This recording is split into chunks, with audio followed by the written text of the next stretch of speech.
product. So it doesn't have to be expensive, it has to be strategic.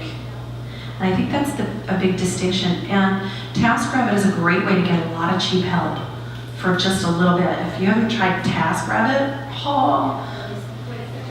TaskRabbit, okay, I'll tell you all a secret. We're not recording this part ever. Okay, we had a client that we wanted to really impress, right? So I went on TaskRabbit and I hired people in 5 different major metropolitan markets to go in and take photos in 4 different stores across the United States. There was Chicago, Boston, New York, Dallas, San Francisco, and then somebody from the team did it in LA. The whole thing cost $250. They were the only vendor that showed up at a meeting showing the buyer exactly how she was leaving money and like what her section looked everywhere and what her competition all looked like. It cost $250 through TaskRabbit, and it was done in 2 days. You can get like everything from a closet rod hung to like errands run, go pick up your dry cleaning. And you can post any job. So all the things about constructing your booth, if you need extra hands and you don't have anybody else, TaskRabbit for $25, I bet you can get somebody. We use it all the time, and there's no shame in that game, especially there are times where maybe it's just Fran and I, or maybe it's just one of us, because the rest of the team is working on other things, and the interns didn't show up, and it's happening, and it's one of us, and we have those boards, 6 of them, they're the giant A-frames that are on the screen. They're taller than me.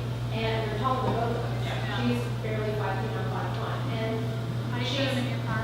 right, we don't. They don't. But it's Oh, they bring them? grab it and get a man. Who's got a truck? So they inevitably get broken and loud. He can also then fix them on site. It's a website, TaskRabbit.com. You pay hourly, and it's not $1,000, $20 an hour, and the $2 big is the best word of first. Okay, cool. Yeah, and there's some other things you can do around how do you get leverage, right? I think that one of the big things I would say is instead of, for me, one of the big things that worked all the time is to ask myself a better question. Not stay in that I can't afford it, right? Like that's what I did that got me that $10,000 mistake that I was making, was that I can't afford it. Instead of asking myself the question of how could I structure it and what do I want it to look like? And what's the highest best use? And pacing yourself. Doing an event is not something to pull off in a day. You know, being real about it takes weeks to do it well. If you've never done it before, it's going to take you doing them a couple of times. And to my point earlier, you have to follow up with people. You have to. There's a lot of ways to follow up. You can use Twitter, you can use Facebook, you can connect with them on LinkedIn. You know, Jeff is doing a great job for us of getting discovery calls and things off of people we've met before, but we haven't been in communication with. He's just going and visiting their LinkedIn profile. And we're not even really emailing them, we're just visiting it, and then they're contacting us. So use all the tools. There's a lot of them that are free or very low cost. So, and photography is really important. Yeah, but you have to actually do something with it. A lot of people take that notebook and they do it and nothing happens. And the other thing about having a good offer is why are they giving you their email address? What is the reward for them in doing that? Because that's where we are. Like, we're all very protective of our email boxes. Are any of you just looking for a way to get more email? No. You're like, I'm winnowing down. I'm unsubscribing from a lot of things right now. And the ones that give me value are the ones that are staying. So, I saw there was a question over here. Yeah, it's like you can do a modular booth. I could teach someone how to put a 10-foot square booth in the back of a hatchback. There's modular ways to do that. And a lot of them are in the artisan show. Yeah. That's why it's important. It really is important. It's important to take care of the vertical space, like Fran was talking about, because you have to assume that if your booth gets crowded, your table is blocked. And if your brand work is only on the front of the table, you've got to assume that there's going to be legs there. So vertical space is really important because that's a high-level problem to have, right? Oh, it's so crowded they can't see my table. But detailed photo can be another one. If there's a detail and intricacy about the product, maybe instead of taking one big photo shot, you have a photo with some little insets to it. There's a lot of ways to get photography done for pretty reasonable prices. Yeah. I had a display that was like towards the back of the booth. Do you feel like people are more reluctant to like walk all the way in to look at your product? Like it's better to have stuff up front? I dislike bowling alleys. That bowling alley effect of like you walk down the aisle and there's all the 8-foot tables like lined up in a row at the front of everybody's booth. It gets the momentum going very fast. So doing something to break that front plane, like let's say that shuffleboard table is the front of your booth, and you've got like this booth has the same kind of setup, and that booth has it's like a bowling alley.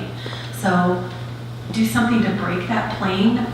We usually recommend to clients, depending on the size of their booth, where they put the table and the size of their product.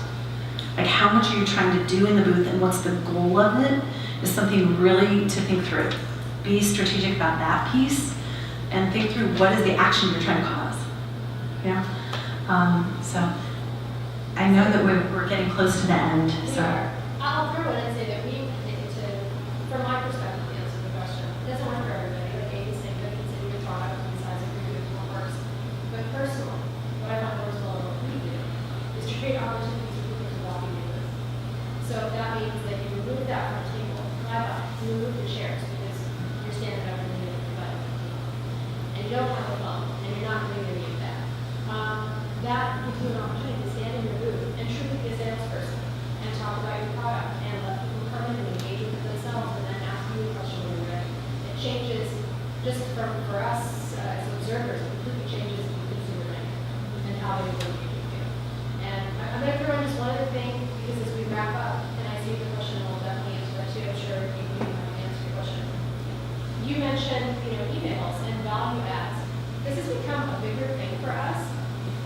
I will not get too much into this, but I'm sure for anyone who knows me well, you know that I also own a marketing consulting firm.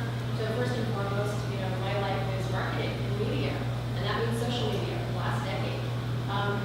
So we put a lot into social media, and after this last big shift, as Facebook bought Instagram, and the algorithm has gone in the toilet, and our engagement has gone in the toilet, and 2 of our brand accounts got shadow banned for God knows what reason, like we're too popular and we're not paying for ads.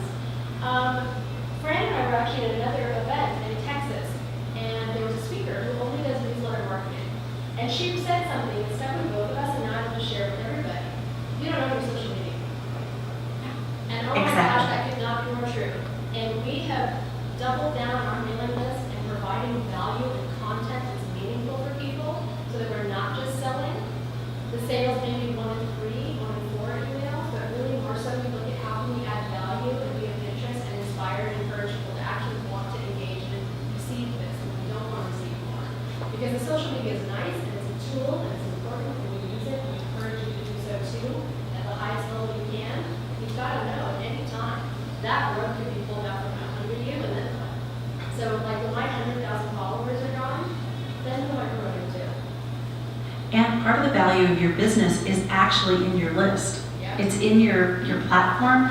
You'll see right now social media influencers, their numbers just tanked because some of the payouts got changed, and the FTC is doing some actions and forcing influencers to notify different. There's a lot of change. So getting people into a relationship with you beyond social media platforms that you do not own is important, but using the social media platform because you're expected to be there.